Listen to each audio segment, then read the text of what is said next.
કરું છું આજની મારી વાર્તા. તમે બધા મારી વાર્તાને શાંતિપૂર્વક સાંભળો એવી મારી વિનંતી. વાર્તાનું નામ છે બકરી અને તેમના 7 બચ્ચા. એક મજાનું જંગલ હતું. જંગલની બહાર એક ઝૂંપડી હતી. ઝૂંપડીમાં બકરી અને તેમના 7 બચ્ચા હતા.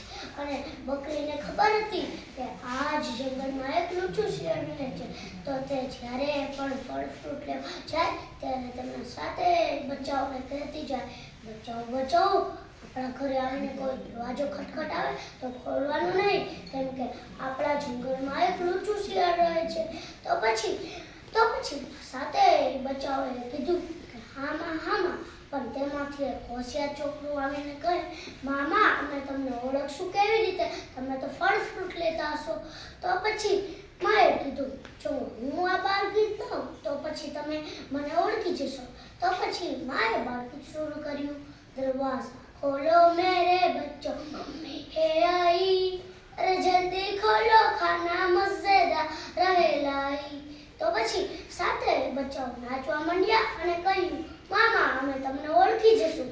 પછી માં ફળ ફ્રૂટ લેવા ગઈ. પછી તરત જ પેલું લુચ્ચું શિયાળ આવી કહે, મને તો બકરીની વાત ખબર પડી ગઈ, હવે તો હું 7 બચ્ચાઓને ખાઈ જઈશ. પછી લુચ્ચા શિયાળે પેલું બાળગીત ગાયું. તે દરવાજા પાસે ગયો અને પેલું બાળગીત ગાયું. દરવાજા ખોલો મેરે બચ્ચો, મમ્મી હે આઈ, અરે જલ્દી ખોલો ખાના મજેદાર રહે लाई.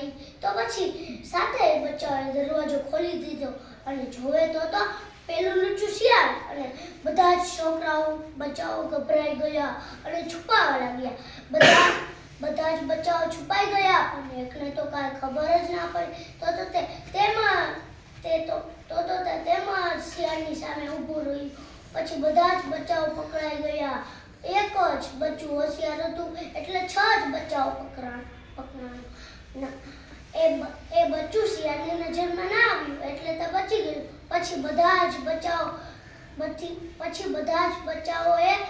બચ્ચાઓને પેલા લુચ્ચા શિયાળે તેમની થેલીમાં નાખી દીધો અને તેમની ગુફા તરફ વળ્યું. થોડીક જ વારમાં તેમને બહુ જ ઊંઘ આવી, કેમ કે બકરીના બચ્ચા બહુ જ ભારી હતા. તો તે એક ઘટાદાર ઝાડ નીચે સૂઈ ગયું. અને થોડીક જ વારમાં બકરી ફળ ફ્રૂટ લઈને આવીને તેમના ઘરે જાય છે તો તે બહુ જ ગભરાઈ ગઈ, કેમ કે દરવાજો ખુલ્લો રહી ગયો હતો. અલમારીનો દરવાજો ખુલ્લો રહી ગયો હતો. પલંગની ચાદર વિખાયેલી હતી.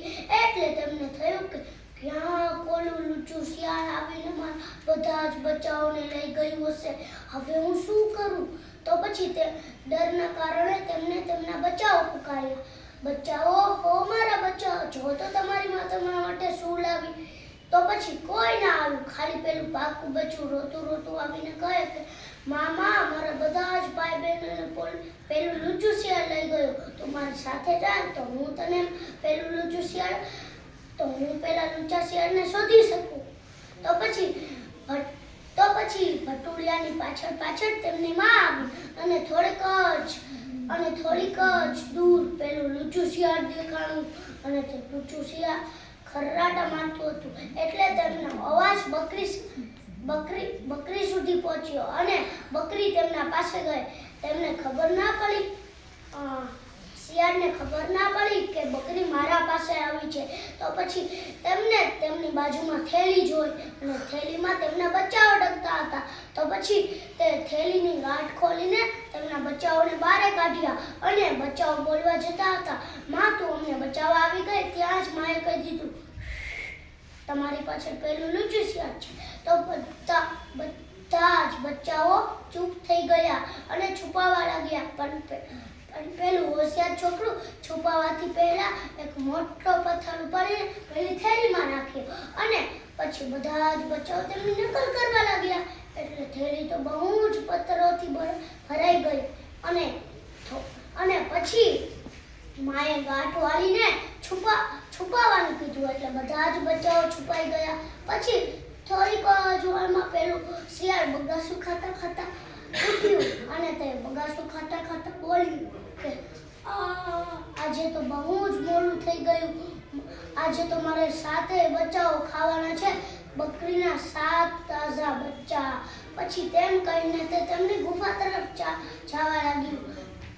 તેમને ખબર ન હતી કે આ થેલીમાં બચાવ નહીં પણ પથ્થરો છે. હવે હું નદીમાં અને થોડીક જ વારમાં તેમની ગુફા તરફ જવામાં એક નદી આવી. પછી તે ચાલતો ગયો. થોડીક જ વારમાં નદી આવી અને તે તેમાં તરવા કૂદ્યો. અને તે જેવો જ તરવા કૂદ્યો અને ત્યાં જ તે લહેરોની સાથે ડૂબવા લાગ્યો. અને પેલું પરિવાર આવીને ખૂબ હસ્યું. અસ્તુ, તમે બધાએ મારી વાર્તા શાંતિપૂર્વક સાંભળી એટલા માટે તમારો ખૂબ ખૂબ આભાર.